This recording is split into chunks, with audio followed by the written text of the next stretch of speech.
Hello, welcome. So today we're going to be looking at r/NuclearRevenge, where OP all out destroys their fella who decides to cheat on them with an S offender. Yeah, so if that sounds like something you'd be interested in listening to today, then follow on and enjoy. Don't forget to like and subscribe as well, please. Okay, let me just start off by saying there is some roadworks going on outside my house today, so if it sounds a little bit weird in the background, I do apologise. Not an awful lot I can do. I've shut the windows, but it's loud. Hopefully it won't interrupt too much. So, first post to start off with today. Got fired, reported them to OSHA, and destroyed a family business and made them leave town. So, a while back, I'd been hired to be the marketing person for a family business.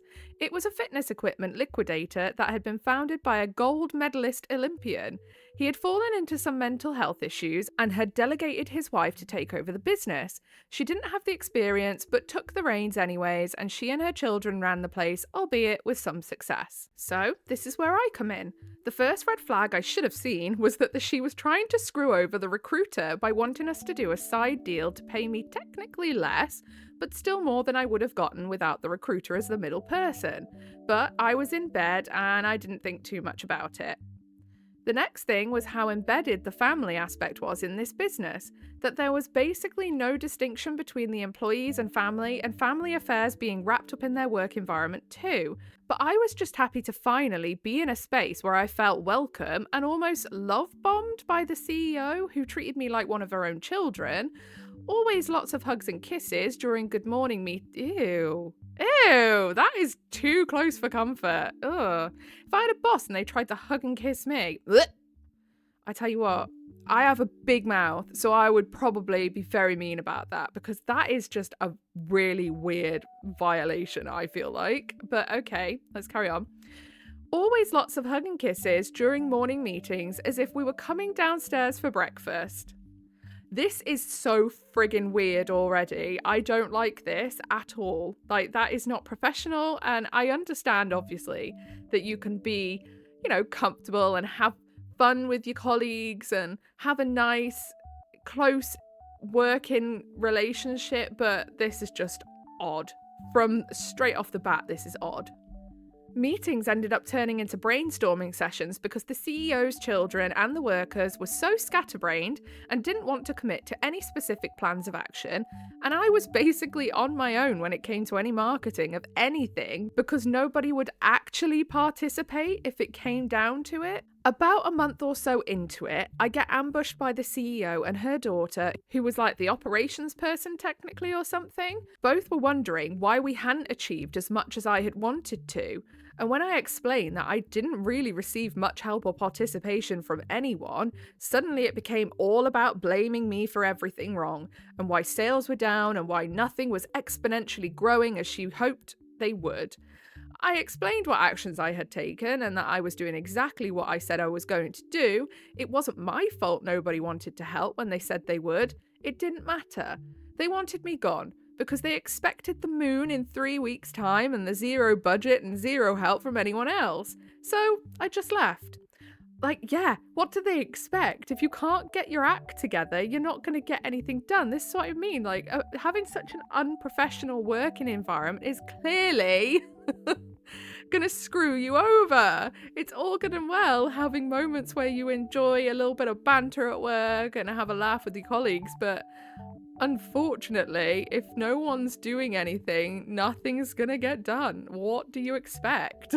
I want to add, I did a lot while there. I automated a lot of their processes that they were doing by hand, set up Salesforce and Slack, as well as setting up and handling Zendesk and ticketing system, and even automating a lot of POS process, so that from card tapping to accounting, it was all smooth and seamless, and I made tons of things very efficient for them and improved productivity while there. But none of that mattered, of course. They wanted double the sales from basically social media posting and nothing else. Yeah, because social media posting's free. Cheapskate! While I was there, I had documented tons of OSHA violations. Exposed wires where customers would walk, ADA violations, Customer safety violations. I actually don't know what ADA violations are. What is an ADA whilst it's at home? Let's have a little looky, shall we? Because I keep reading these things when it comes to like workplace like dramas, and a lot of them are from America. So I have no idea what ADA is. What is ADA? Americans with disabilities. Okay. I get it. So it's kind of like the same thing over here, is just basically making sure companies are making themselves accessible to people with disabilities, I'm assuming. Okay, I understand. Okay, let's get back into the post. Customer safety violations. Forklifts operated with zero certification. Oh, wow. And forklifts are dangerous as well. And no PPE, and having employees standing on top of the forks just to reach the warehouse ceiling with no safety anything. Structural violations, you name it. They did landlord special type fixes and left things often in worse states than before. I made the call and sent OSHA photos of what I had documented, which I had only documented in the event of needing to use it. Never actually expected to come to that, but I did. Yeah, I mean, the writing must have been on the wall from the start for you to actually document those things, because my God, I've worked in some places that were absolute just cesspits. And I never actually thought to document any of it, because in the moment you don't really think it's going to go wrong. But that's a lesson, isn't it, really? Anyone, wherever you're working, if you see something that's not right and goes against like legal codes and stuff like that, just take note of it, because then if you ever need it in the future, you've got it. After talking with them, it was explained to me that there was months-long processes to get actions to be taken, even with evidence. The penalties for the violations I had evidence for were financially crippling fines I knew they wouldn't be able to handle. And after a month of checking every now and then, I got confirmation action was being taken. Then a couple of months later, I drove past the warehouse showroom and saw that it was abandoned. Broken letters, overgrown grass in the parking lot, boarded up windows and doors, for lease sign, all gone. And dilapidated. Oh wow, so there was no even like them coming in telling them that they're doing these violations and then them going, oh, but we're going to give you some time to work on fixing these problems. It was literally just like, oh, we're shutting you down.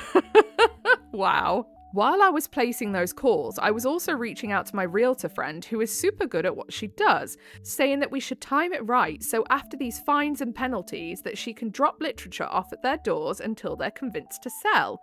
She didn't do it in time, but she did catch wind that the house had been sold and sold fast. Their website was 404'd, and they basically packed their bags and left. I still can't believe it worked, but sometimes in life we have to accept that we are the karma that someone has coming to them. Goodbye, Amy, wherever you and your family left to. We're even. And then down in the comments, Emax4 says, hope they lifted with their legs, not their backs. And then the OP replied, it was clear none of them sampled their own merchandise. Might have helped them stay in shape for their big move out of here. Yeah, it would have been, wouldn't it? But they basically nailed the nails into their own coffin at that point. Like, if you're gonna take no safety precautions, have your building falling apart, treat, people with disabilities like they don't matter, all of those things on top of ignoring the person you hired to essentially make your sales get better, then what do you think's gonna happen? If no one wants to do the work, your business is doomed to fail. So I feel like you just gave that final nudge in the right direction, because I genuinely think they would have ended up going bust, I really do. So this next post looks like they're going a little bit action movie sort of style with their revenge. I hunted down my credit card thieves, cross-post from several times in petty revenge, delete if not allowed. Yesterday morning, I received an email notification from my credit card company stating a transaction for $1,500 at a med spa was declined. What is a med spa? We don't have those here. We have spas. What is a med spa? And another stating it was approved. I immediately called said CC company to report the fraudulent charge. Turns out my card had fraudulent charges over the past 3 weeks with purchases including various hotels in my area, eBay, gas station, self-storage, and moving truck rental.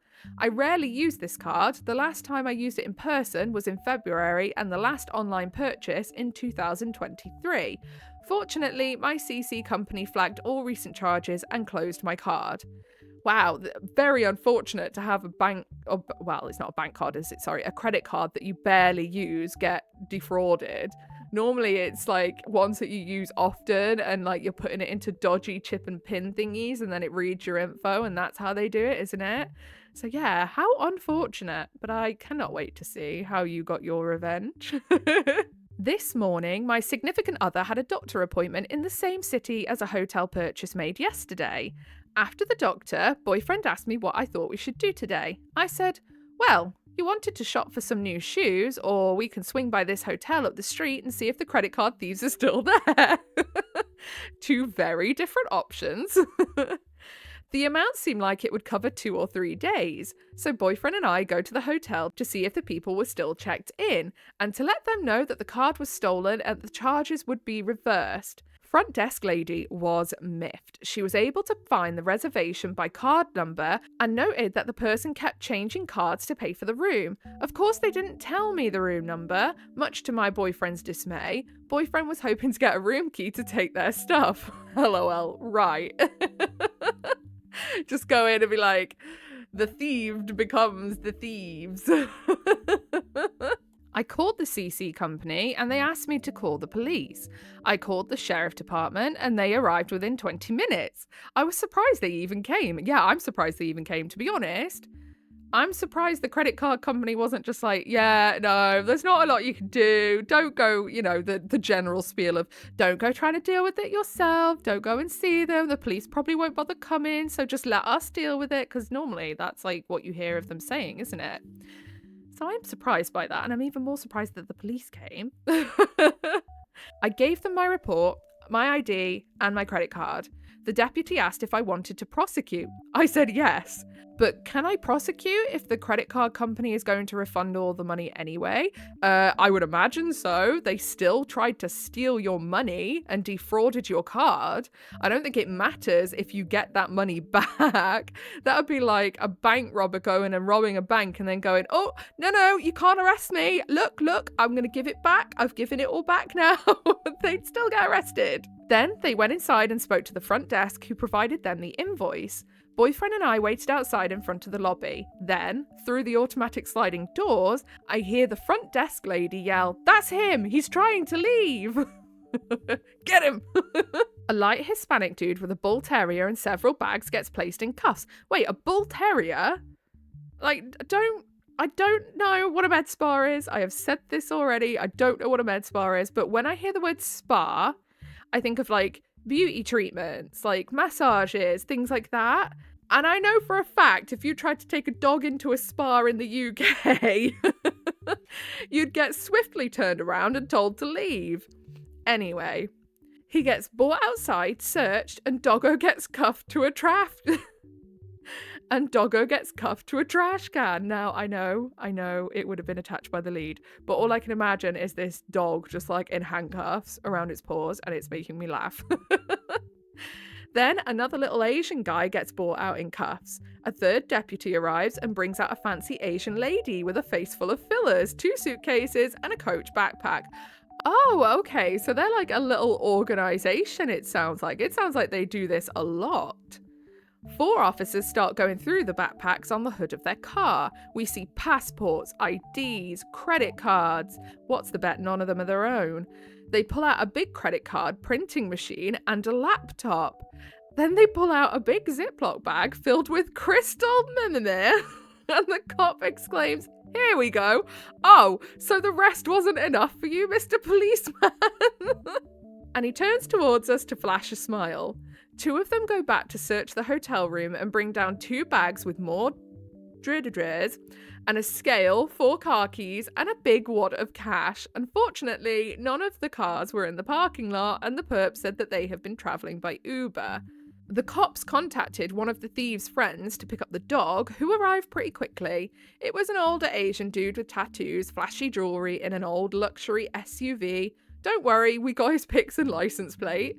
All these guys seem like they were characters out of The Brother's Son. Like, I'm surprised, to be honest, they didn't send that dog to the pound. Like, I'm not sure if it would have been better off going like to a rescue, to be fair, because these people sound dodgy as hell. Editing void here, I of course mean by pound, or rescue, I mean to go to a rescue to be rehomed to someone who's not dodgy as hell.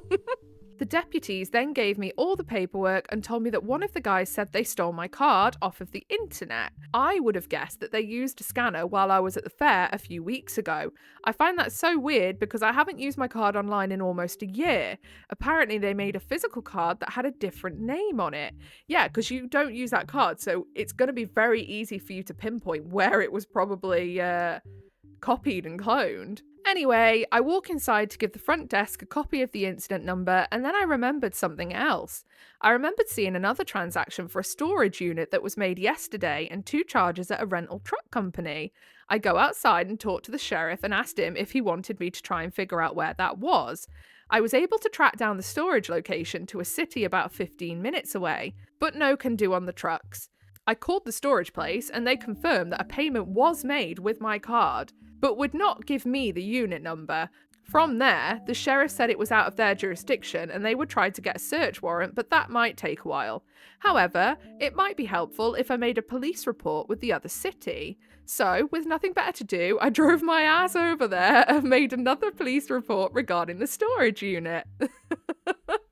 Why not? If anything else happens, in the meantime, I will call up the credit bureau to freeze my social security. Tell my dog to be on alert and load magazines. Any other suggestions? Also, Copper asked if I wanted to prosecute, but that was before the drugs bust, so do I need a lawyer? Thanks in advance. I don't know what the law is like over there, but surely you should still be able to prosecute. Or like press charges. I guess it's the same thing. I guess press charges and prosecute are the same thing. Like that's what we would say over here. It's press charges. Like surely you'd be able to, because that was something that was an act done against you. The dreaders are something completely separate. So yeah. So then down in the comments, Entropy Fighter says, you do not need a lawyer. The lawyer is the prosecutor. I mean, they aren't your personal attorneys, but they are prosecuting the crimes on behalf of the state. If they choose to prosecute, and they will, it's highly likely those people will take a deal, but it goes to trial. You'll be called as witness, and that's it. And then OP replies, I see. Man, I hope they don't get a deal. I hope they find more stolen property in the storage unit and go to prison. Sucks my state has decriminalised charges, so you're probably right. Now hold on to your underwear because this one is probably going to be insane. So trigger warning for obviously talk of S offenders, and I am not sure what else. But by the title of it, I think you should probably go into this post with an idea that there may be some very sensitive topics being touched on here. So if that's not something that you can deal with, feel free to just, dip out if that's what you need to do. Anyway, my fiance cheated with several men, including an S offender, so I took my revenge. And the tagline here says, sorry, not sorry. After being asked by many people why that wasn't posted to Nuclear or Pro Revenge, I have decided to try again. Moderators at Pro explained why it didn't qualify and suggested Nuclear, but it never posted after my submission. I think maybe it was because my account was only days old, so fingers crossed it works this time. And we know it did because we're reading it now. I met my ex in 2012, right after I had just turned 30. I had only dated and been with women exclusively until I came out as bisexual at 28. Let's just say the year I was 29 was a busy year making up for what I missed out on. Everyone has a hoe phase, it's fine. It was mostly casual hookups, yes, safe, and I did try dating 2 different guys for a few weeks, but it just never worked out or got serious. I kind of figured that I'd probably end up marrying a woman or not getting married at all, because I just didn't see myself catching romantic and sexual feelings for a guy. Then I met Ryan. From the first day, it was just like the only other time in my life that I had fallen in love. Butterflies, constantly thinking about him, wanting to spend every moment with him. He fell for me hard too, and we became an item. Though he did say while he considered my bisexuality a turn-on because he had a thing for straight guys, it also gave him pause because of my desires for the opposite sex and his concern it may lead me astray. Listen, I've heard this said so many times before. I've had people say to me that they wouldn't date someone who was bisexual.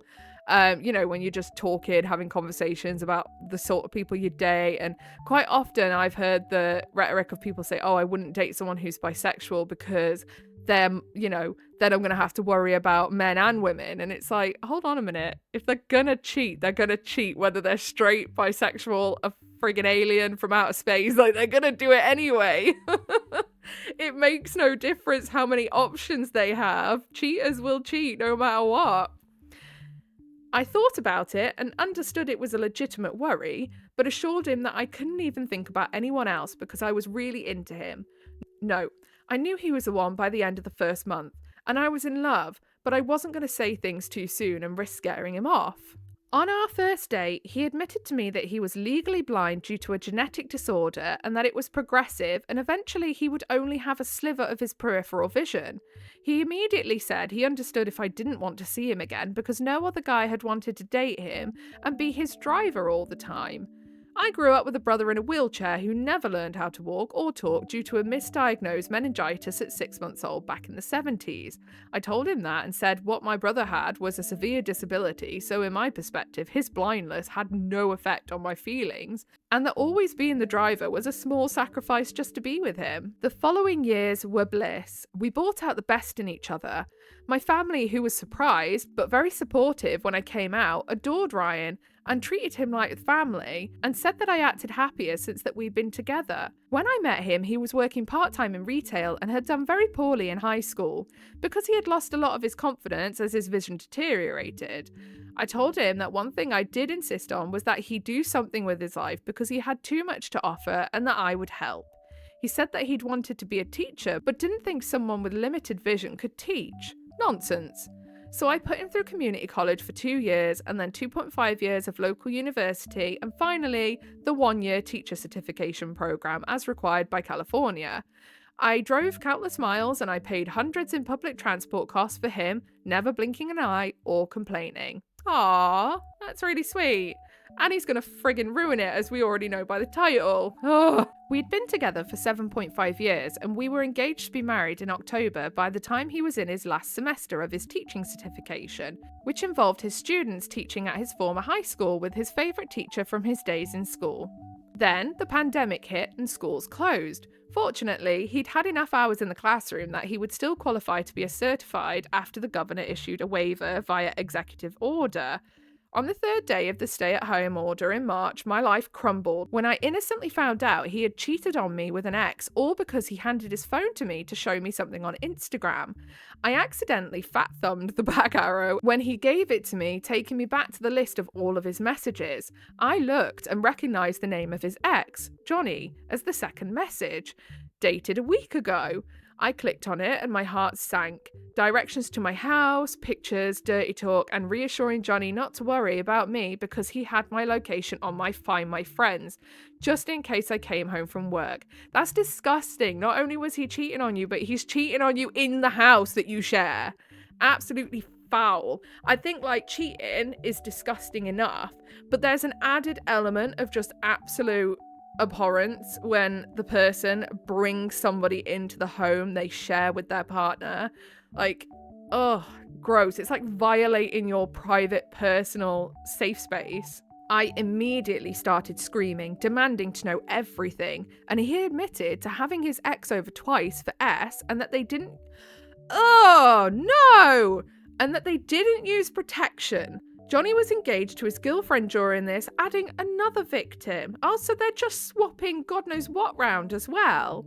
Then he admitted to sleeping with his straight but curious, recently single cousin. Oh, this is getting even worse. Oh my God. But recently single cousin, Tyler, twice. Again, no protection. Finally, he admitted to sleeping with a supposedly straight guy named Thomas, that he and many of my cousins went to school with, who I told Ryan I really don't like him or want them talking because I didn't trust him after what I'd read about him. Since they were never close friends, I didn't feel like this was a big sacrifice or that I was being too controlling, and I assumed he knew why I and all my cousins felt that way, but didn't bother repeating it. The reason was after high school, at age 20, this guy was convicted of sexual assault and penetration with a foreign object against a Oh my goodness. This is disgusting. Against a 16-year-old girl and had gone to jail and required to register as an S offender for life. Apparently, my ex was the only person in his graduating class that hadn't heard that news. Bullshite. Bullshite, I'm calling it now. Absolute bullshite. I reckon your fella is just an absolute slag and just will go with anyone that will offer it. Oh, disgusting. And I'm not being funny, but if you sleep with someone who is an S offender and you know about it, because I know obviously not everyone discloses, but if you sleep with someone who's an S offender, you're just as bad and just as disgusting, to be honest. Apparently, my ex was the only person in his graduating class that hadn't heard that news. Yeah, and I'm calling absolute crap on that. All of this happened in my home while I was working. We spent the whole weekend crying, with me asking over and over why, and him repeatedly crying and saying that he just didn't know and that he felt terrible. Yeah, I'm sure he doesn't. I'm sure he doesn't feel terrible. He's just telling you that to try and make you feel sorry for him. What an absolute shite bag. Monday comes round and anger started being as common as sadness, and I made a comment that I said I was going to pull all the phone records going back the 3 years that AT&T kept them for a fee. Only when he heard that did he admit to one more guy, some random named Frankie off the gay hookup app Grindr, who was the first guy he cheated with and continued to casually hook up with for nearly 2 years, with the last time being in February the month before. That's a full-on affair, my friend. He told me how it started. Get this. It was the day after his graduation with his BA in May 2018, and he was drunk from celebrating and wanted to have S. I too had been celebrating with him and said I was too drunk to perform and said I'd make up for it the next day, then passed out asleep on the couch. Apparently, he was angry horny because he downloaded Grindr, chatted with this Frankie fellow, and arranged to have S in his car in a church parking lot across the street from our condo, which happens to be across the street from a school. Oh my god. This fact is important later. All while I slept on the couch. All the times they hooked up after that was again in my condo while I was working or visiting a friend for the night up the coast. He used to love going, but started saying he couldn't occasionally because of homework and studying. I absolutely lost it. Told him to get in the car and I drove him to his family's house so he could tell them what he did so they understood why he was moving back into their house. While he was in the house, I was in the driveway on the phone with AT&T ordering 3 years worth of detailed call text logs, then made an appointment to be screened for STIs. Very, very smart move.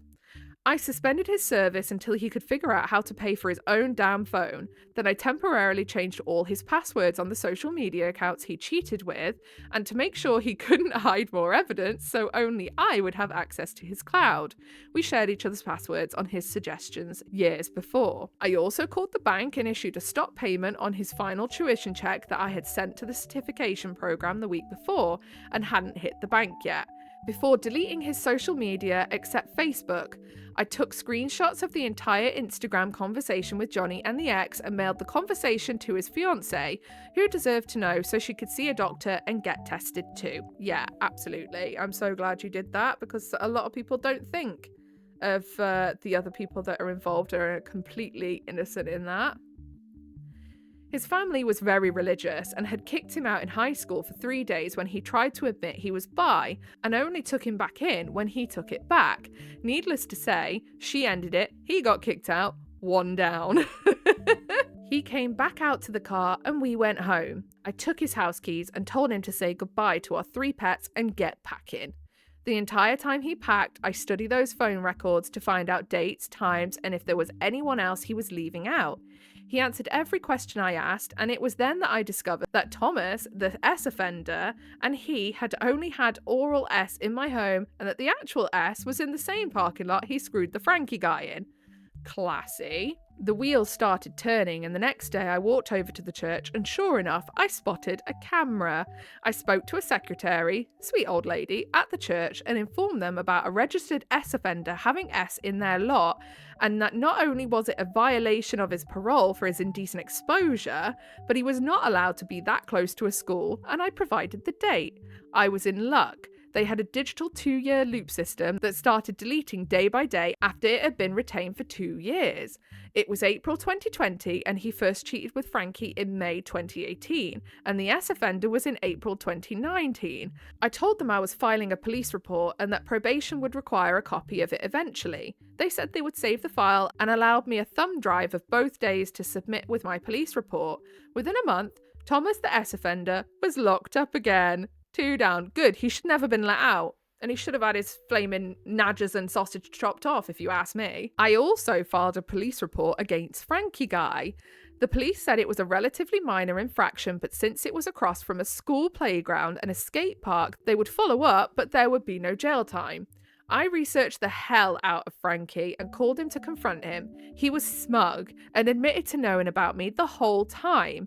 What he didn't know is that I had found out he had a job that required a security clearance and that he had several judgments against him and collection agencies had been looking for him. Best money I ever spent on a data collection site. I didn't know why they couldn't find him and just garnish his wages, but it ends up he was Hispanic and had 2 last names. Oh, is that like a usual thing for people who are Hispanic, is it, to have 2 last names? And was a junior. Plus, he frequently went by his middle name Francisco, Frankie for short, so he got lost in the paperwork confusion. I sent a letter to the collections agencies, providing his employer and current location and contact info, and then sent a copy of the police report about misdemeanor indecent exposure for which he pled guilty, and it was a fine with a community service, not considered an S crime. His wages did get garnished, but only for 2 paychecks because his misdemeanor was enough for him to lose his security clearance and get fired. 3 down. Then I contacted Ryan's family on his mother's side, pretending to be him from his Facebook account, making sure that they knew he had effed his cousin Tyler. So gross. Stop diddling your family members. It's weird as hell. It spread through the family like wildfire, and soon Tyler was contacting me because he couldn't get a hold of Ryan to ask why he would expose what they did. I just laughed and said, you shouldn't screw your cousins, especially when they're engaged, and that he'd messed around in my house, so now it was my turn for payback. 4 down. Lastly, I had already stopped payment, but since he was so close to finishing, I was sure his family would bail him out and pay the university. Like I said, indecent exposure is usually a slap on the wrist type misdemeanor. But yes, when you're going to be working in a field that involves probably children, I don't think that's going to go down very well, is it? However, I remembered some of the paperwork he signed to be a mandated reporter that you could lose teaching certification for documented acts of moral turpitude. I sent a copy of both police reports from the parking lot with still shots from the security footage clearly showing Ryan's face to the school district he'd been student teaching in and a copy to the Commission of Teacher Credentials. 5th and final down. Admittedly, I did all this out of anger, but he shattered my sense of self-worth and made me incredibly bitter and untrusting after years of being generous and supporting him. Everywhere I looked in the town, I thought of Ryan and the cheating. I felt a terrible energy in my condo knowing it all happened there. I stayed 9 months and watched all 5 of their lives self-destruct. Then sold my condo, making a nice profit, and relocated to the PNW to start over. One thing that is sad is I found out just recently that his ex, whose fiance broke up with him, ended up committing self-deletion several months after I moved. It's too bad that his family was so close-minded to turn on their own son, but in the end, it's not my fault that he cheated on his fiance by coming into my home at my fiance's invitation to cheat. Yeah, and this guy knew that who you were and that you existed, so you can't blame you. Self-deletion is never the answer to one's problems, and I hope the fiancé he cheated on doesn't blame herself, and that only his family does. As they should. Yeah, they can absolutely go eat a bag of D's, to be fair. They're disgusting for disowning their kid just because they are gay. Like, what's the deal with that? Update. For those that haven't seen the original post comments, yes, I did seek therapy. This was 4 years ago, and after 18 months of therapy that didn't really help, I was referred to a newer therapy for PTSD called K-infusion therapy. If you want to read the real word of what it is that they're infusing, then it is up there. I just don't think I can say it without it, meaning I'll get suppressed. And it was like magic. In 6 sessions over 3 weeks, I relieved all my pent-up anger and resentment and actually able to trust and date again. I am now happily married and settled down in PNW. Ah, I'm so glad. I'm so glad you got your happy ending because, oh my life, that was a lot. And on that note, I'm going to leave it there for today. Those were some pretty nutty stories, especially that end one. That end one's just insane. Absolutely crazy. See, this subreddit is great, but obviously it's very slow paced. There's not a lot of posts in it every single day, and quite often they are just very fake. Like, you can tell they're really super, super fake. So it's hard to find like good posts to read, but we will revisit this subreddit at some point. These are the last of the posts I saved from the last video that I didn't get to do in that one. But other than that, I hope you enjoyed the video. If you stayed all the way to the end, then I really do appreciate you very, very much. Don't forget to give a like and a subscribe so you can find your way back here. I do post every single day. And I'm going to get off. It is lunchtime. Yay! I hope you enjoyed, and I hope you enjoy the rest of your day. Goodbye.